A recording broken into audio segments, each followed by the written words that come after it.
بنی اسرائیل نے کیا کیا، جو آج ہمارے حالات سے ملتی جلتی کتاب ہے کہ اللہ تبارک و تعالیٰ نے ان کو کتاب اور فرقان دیا، اور رسول اللہ نے کہا کہ میں اپنے بعد 2 قیمتی چیزیں چھوڑ کے جا رہا ہوں۔ کیا کیا؟ ایک قرآن اور دوسرے اہل بیت۔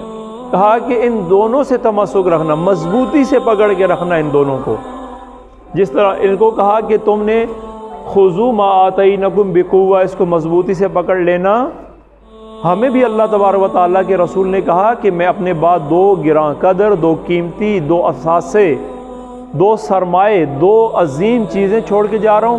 ایک یہ اللہ کی کتاب قرآن ہے، اور دوسرے میرے اہل بیت ہیں۔ اگر تم نے ان دونوں سے تمسک رکھا، مضبوطی سے ان کو پکڑ کے رکھا، ان کو تھامے رکھا، ان کے ساتھ اپنا رابطہ برقرار رکھا، کبھی بھی گمراہ نہیں ہوگے۔ ٹھیک ہے، یہاں بھی وہی اس کا مفہوم اسی طرح ہے کہ تم نے بھی اگر اس کو مضبوطی سے پکڑا، اس کو یاد رکھا، تو گمراہ نہیں ہوگے، متقی بن جاؤ گے۔ اب ہم نے کیا کیا اور انہوں نے کیا کیا؟ انہوں نے کیا ثم تولیتم من بعد ذلک، یہ کرنے کے بعد پھر تم نے کیا کیا؟ پھر تم سب پھر گئے، پیٹھ پھیر لینا، منہ پھیر لینا، ناگواری کا اظہار کرنا، اس کو خاطر میں نہ لانا، یعنی انکاری ہو جانا، اس کو کہتے ہیں تولا، الٹے پھر پیروں پھرنا یا پیٹھ پھیر دینا، اس کی طرف الٹا رخ کر دینا، پشت کر دینا، یہی انہوں نے کیا اللہ کے احکام کے ساتھ۔ اللہ کو کہتے ہیں، اللہ نے کہا کہ ثم تولیتم من بعد ذلک، یہ عہد کرنے کے بعد پھر تم ایک دفعہ پھر گئے، تم نے اپنا عہد پورا نہیں کیا۔ فلولا فضل اللہ علیکم ورحمتہ، لہذا اگر تمہارے اوپر اللہ کا فضل اور اس کی رحمت نہ ہوتی، اللہ کی رحمت اور اس کا فضل نہ ہوتا، تو تم کہاں ہوتے؟ تو تم خسارہ پانے والوں میں سے ضرور خسارہ پانے والے ہوتے۔ آج یہی ہمارے رسول اللہ نے کہا کہ میں اپنے بعد اہل بیت اور قرآن چھوڑ کے جا رہا ہوں، ان دونوں کے ساتھ آپ نے رابطہ رکھنا ہے۔ دین اہل بیت سے لینا ہے، قرآن اہل بیت سے سیکھنا ہے، قرآن کے احکامات، قرآن کی تعلیم اہل بیت اور اہل بیت کے منسلک کردہ افراد سے لینی ہے۔ ہم نے قرآن لے لیا اور اہل بیت چھوڑ دیے، ہم نے اہل بیت لے لیے اور قرآن چھوڑ دیا۔ یہ 2 طرح کے مسلمان معاشرے میں چہرے دیکھتے ہیں۔ ایک معاشرے کا چہرہ وہ ہے کہ جس نے قرآن لے لیا، انہوں نے کہا ہمارے لیے حسبنا کتاب اللہ، اور ایک وہ ہے وہ کہتے ہیں حسبنا اہل البیت مثلا، وہ ادھر ہم بھی بخشویں، ہم کہتے ہیں ہمیں یہ بخشوا لیں گے، وہ کہتے ہیں ہمیں قرآن بخشوا لے گا، لیکن رسول اللہ نے ان دونوں کا کہا، ان دونوں کو مضبوطی سے تھامے رکھو گے، قرآن کو اور اہل بیت کو، پھر ہدایت پاؤ گے۔ اگر اس کو ذرا سا بھی ڈھیلا پکڑا تو ہلاک ہو جاؤ گے، گمراہ ہو جائے گی۔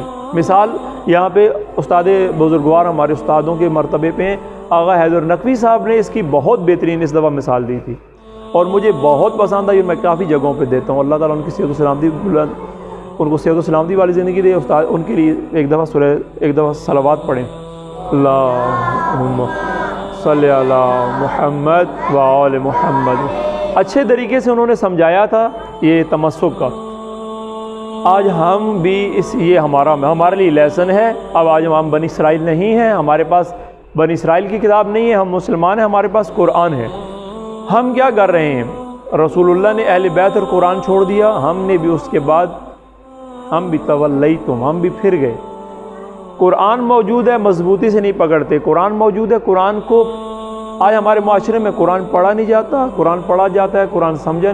یہ واحد دنیا کی کتاب ہے جو سب سے زیادہ چھپتی ہے، جس کی پرنٹنگ، دنیا کی سب سے زیادہ پرنٹ ہونے والی کتاب قرآن ہے، دنیا کی سب سے زیادہ پڑھی جانے والی کتاب قرآن ہے، اور دنیا کی سب سے زیادہ پڑھی جانے والی کتاب جو قرآن ہے، بغیر سمجھ کے پڑھے جانے والی کتاب بھی قرآن ہے۔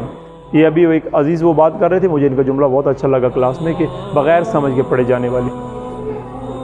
تو آج ہم اپنے آپ کا موازنہ کریں بنی اسرائیل کے ساتھ، کہ اللہ تبارک و تعالیٰ نے ہمیں قرآن جیسی نعمت دی، اور اللہ کا فضل ہے آپ پہ اور ہم سب پہ کہ ہم اس کو سیکھ رہے ہیں، پڑھ رہے ہیں، اور ہم اس کے مفاہیم کو سمجھیں۔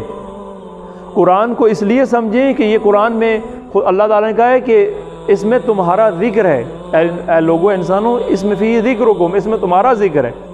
ہم دیکھیں واقعی اس میں ذکر ہے، حالات کو موازنہ کریں، اس لیے ہم نے 2 آیتیں رکھی کہ ہم دیکھیں کہ واقعی اس میں ہمارا ذکر ہے۔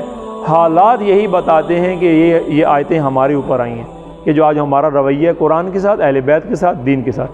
اللہ تبارک و تعالیٰ سے دعا ہے کہ ہمیں قرآن کو پڑھنے کی توفیق عطا فرمائے، سمجھنے کی توفیق عطا فرمائے، اور ان احکام پہ جو اللہ تبارک و تعالیٰ نے ہم پہ لازم کیے ہیں ان پہ عمل کرنے کی توفیق عطا فرمائے۔